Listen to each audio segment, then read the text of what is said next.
Hello, future lifesavers. Welcome to today's presentation on the emergency management of various poisoning cases. I hope you're all ready to become the Sherlock Holmes of nursing because we'll be diving into the mysterious world of swallowed, inhaled, skin contamination, and food poisoning cases. And just like a great detective, you'll learn how to recognize the clues, solve the cases, and save lives. But no need to worry, we won't be dealing with any poisonous snakes or toxic chemicals in the classroom. We'll keep it safe, fun, and informative as we explore this crucial aspect of emergency nursing. So grab your magnifying glasses and let's get started on this exciting and important learning adventure together. Here's our objectives for this presentation. We will define the types of poisoning: swallowed, inhaled, skin contamination, and food poisoning. Understand the common symptoms associated with each type of poisoning. Discuss the emergency management strategies of each type of poisoning. And highlight nursing interventions and rationales for providing effective care.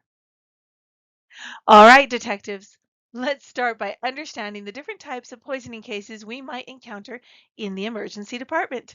Just like any good mystery novel, we must first know our suspect, or in this case, the various types of poisoning. Swallowed poisons. As the name suggests, these are toxic substances that have been ingested. They can range from household cleaners like bleach or laundry detergent to medications taken in excessive amounts, such as pain relievers or antidepressants. Remember, one person's medicine can be another person's poison. Sometimes even seemingly harmless substances like alcohol or caffeine or Tylenol can become toxic when consumed in large quantities. Inhaled poisons. These sneaky culprits are toxic substances in the forms of gases, fumes, or vapors that enter the body through inhalation. Common examples include carbon monoxide from faulty heating systems or car exhaust, certain industrial chemicals like ammonia or chlorine gas, and smoke from fires. Beware the silent and odorless killers. Some recreational drugs, such as nitrous oxide or whippets, can also cause poisoning when inhaled. Skin contamination. In these cases, toxic substances come into direct contact with the skin, causing localized or systemic reactions. Pesticides used in agriculture, chemical burns from strong acids or alkalis, and poisonous plants like poison ivy, poison oak, or poison sumac can all fall under this category. Even some types of jellyfish or venomous insects can cause skin contamination. The game is afoot. Food poisoning. This type of poisoning occurs when one consumes contaminated food or beverages. Bacteria such as Salmonella, E. coli, or Listeria, viruses like norovirus or hepatitis A, or toxins produced by them, like those found in improperly canned foods, are often the perpetrators behind the scenes. Parasites like Giardia or Cryptosporidium can also cause food poisoning. Additionally, naturally occurring toxins in some foods, such as shellfish toxins or those found in certain mushrooms, can lead to poisoning. Don't let those microscopic criminals get away. Drug poisoning. This category includes poisonings resulting from the misuse or abuse of illicit drugs, such as opioids, stimulants, or hallucinogens. Overdoses, drug interactions, or adverse reactions can all lead to drug poisoning, making it crucial to recognize the signs and provide prompt care. As you can see, each type of poisoning has its unique characteristics and challenges. Our task as nursing detectives is to identify the type of poisoning, manage the emergency, and provide appropriate care to our patients. So let's gather some more clues and sharpen our detective skills. Now that we've identified our suspects, let's examine the clues they often leave behind. The symptoms. Each type of poisoning can manifest a unique set of symptoms. However, it's essential to remember that some symptoms can overlap, making the mystery a bit more challenging to solve. Fear not, fellow detectives. With our keen observation and analytical skills, we shall prevail. In cases of swallowed poisons, patients often present with gastrointestinal symptoms such as nausea, vomiting, abdominal pain, and diarrhea. However, the symptoms may also extend beyond the gut. affecting the central nervous system with drowsiness, confusion, or seizures. For example, a patient might experience these symptoms after an overdose of painkillers or ingestion of toxic plants. With inhaled poisons, breathing in toxic substances can lead to respiratory symptoms like coughing, shortness of breath, and chest pain. Systemic symptoms such as headache, dizziness, and altered mental status might also be present. Carbon monoxide poisoning and inhalation of chlorine gas are common examples of this type of poisoning. For skin contamination, patients usually manifest with localized skin symptoms like redness, itching, swelling, or blisters. In some cases, systemic symptoms such as fever, weakness, or dizziness might occur as well. Examples of this type of poisoning include chemical burns from acids or exposure to poison ivy. In food poisoning cases, symptoms often include gastrointestinal distress, such as nausea, vomiting, diarrhea, and abdominal pain. In more severe cases, patients may experience dehydration, fever, and weakness. Common causes of food poisoning include bacterial contamination like salmonella, viral infections such as norovirus, or toxins from spoiled food. Finally, drug poisoning can present varied symptoms depending on the drug involved, such as respiratory depression, agitation, hallucinations, or unconsciousness. Opioid overdose, stimulant abuse, and adverse drug interactions are examples of this category. As we decipher these clues, it's essential to consider the patient's history, exposure, and symptoms to determine the most likely type of poisoning. By putting the pieces together, we'll be one step closer to solving the mystery and providing the best possible care for our patients. Onward, fellow nursing detectives. As we continue our investigation into the world of poisoning cases, it's crucial to remember that the treatment for each type of poisoning will vary based on the nature of the toxic substance involved. In some cases, the key to solving the mystery is to identify and administer an antidote or specific treatment to counteract the poison's effects. Let's explore some examples of these life saving interventions. Activated charcoal is a commonly used treatment for swallowed poisons. This fine black powder can bind to a wide range of toxic substances, preventing them from being absorbed by the body.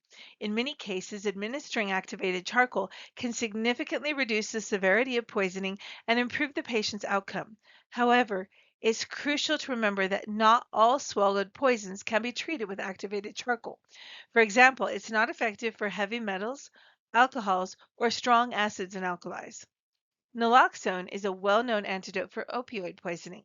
This medication can rapidly reverse the potentially fatal respiratory depression caused by an opioid overdose. By quickly administering naloxone to a patient with suspected opioid poisoning, healthcare providers can save lives and prevent permanent brain damage due to oxygen deprivation. In cases of inhaled poisons like carbon monoxide, the key to effective treatment is administering 100% oxygen as soon as possible. This helps to displace the carbon monoxide from the patient's hemoglobin, allowing the blood to carry oxygen more effectively and reduce the risk of tissue damage or death. For skin contamination, the first step in treatment is often decontamination, removing the toxic substance from the skin to prevent further absorption or injury. This might involve washing the affected area with soap and water, using specialized solutions to neutralize the substance, or even removing contaminated clothing and jewelry. In food poisoning cases, the primary focus is often on managing symptoms and preventing complications such as dehydration. This might involve administering fluids, electrolytes, and antiemetic medications to help the patient's body recover from the poisoning. As you can see, the treatments for different types of poisoning can vary widely, and it's essential for healthcare providers to be familiar with the appropriate interventions for each situation. By staying up to date on the latest evidence based treatments and guidelines, we can ensure that we're providing the best possible care for our patients in their time of need. So let's continue honing our detective skills and deepening our knowledge of poisoning cases and their respective treatments. So, elementary, my dear nursing students, we are getting closer to cracking the case. It's time to dive deeper into the specific nursing interventions and rationales for each type of poisoning. For swallowed poisonings, inducing vomiting might seem like a logical solution. but it can actually do more harm than good in many cases, such as with caustic substances. Always follow the guidance of a specialist before taking this step. If recommended, administering activated charcoal can help absorb the toxin and reduce absorption into the bloodstream, preventing further harm. In some cases, gastric lavage or washing may also be necessary to remove the ingested substance. When dealing with inhaled poisons, quickly moving the patient to fresh air can help reduce the toxic effects and improve their breathing. Administering oxygen can help maintain adequate oxygenation and support respiratory function. Additionally, providing bronchodilators may be helpful in cases where the inhaled substance has triggered bronchospasm or airway constriction. For cases of skin contamination, promptly removing contaminated clothing can minimize skin exposure to harmful substances. Gently but thoroughly wash the affected skin with soap and water, and that can help remove the toxic substance and reduce its harmful effects. In certain cases, it may be necessary to apply topical treatments such as corticosteroids or calamine lotion to reduce inflammation and itching. In food poisoning situations, maintaining hydration and electrolyte balance is crucial, as patients often suffer from vomiting and diarrhea.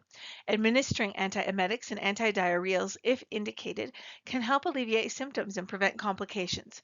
In more severe cases, intravenous fluids may be required to ensure adequate hydration. By tailoring our nursing interventions to each unique case and understanding the rationale behind them, we'll be well prepared to solve even the most perplexing poisoning cases. Carry on, my brilliant detectives. We've come a long way in our investigation, but now let's put our skills to the ultimate test. We will explore a scenario that requires us to use all the knowledge we've gathered about poisoning management. Let's look at Jane. She's a 45-year-old woman who arrives at the emergency department after accidentally ingesting a cleaning product. She is experiencing severe abdominal pain, vomiting, difficulty breathing, and confusion. As the first step in our detective work, we must gather as much information as possible about the poison Jane has swallowed. We'll inquire about the specific cleaning product, the quantity she ingested, any potential co-ingestions, and the time of the incident. Once we've gathered the necessary information, we'll collaborate and determine the best course of action for Jane. In this situation, we might consider these interventions. Contact poison control for guidance on whether to induce vomiting or not, as this decision is crucial and depends on the specific substance ingested. If advised by poison control, administer activated charcoal to minimize the absorption of the toxic substance and reduce its effects on Jane's body. Closely monitor her vital signs, airway, breathing, and circulation, keeping an eye out for any signs of distress or deterioration. Provide IV fluids to maintain hydration, as vomiting and diarrhea could lead to dehydration and electrolyte imbalances. Administer pain relief if indicated to alleviate her abdominal pain and provide comfort. In cases of respiratory distress, consider oxygen therapy or bronchodilators to support her breathing and maintain adequate oxygen levels. Throughout Jane's care, we'll maintain open communication with the healthcare team, updating them on her status and coordinating our efforts. We will also document our interventions and observations to ensure a seamless flow of information. By applying our poison management expertise and working as a cohesive team, we can help Jane recover from her accidental ingestion and prevent further complications. Let's keep up the fantastic work. So, we've reached the end of our investigation into the management of various types of poisoning. I trust that our exploration has equipped you with the knowledge and skills you'll need to effectively care for patients who encounter these unfortunate events. Let's quickly recap the crucial clues we've uncovered during our investigation. We defined and differentiated swallowed, inhaled, skin contamination, and food poisoning cases. We identified common symptoms associated with each type of poisoning, which will help us recognize cases in the future. We explored emergency management strategies and nursing interventions for each poisoning scenario. We provided rationales for our interventions, supporting the importance of evidence-based practice. And finally, we cracked the case and put it all together, demonstrating how to apply our knowledge in a real-life scenario.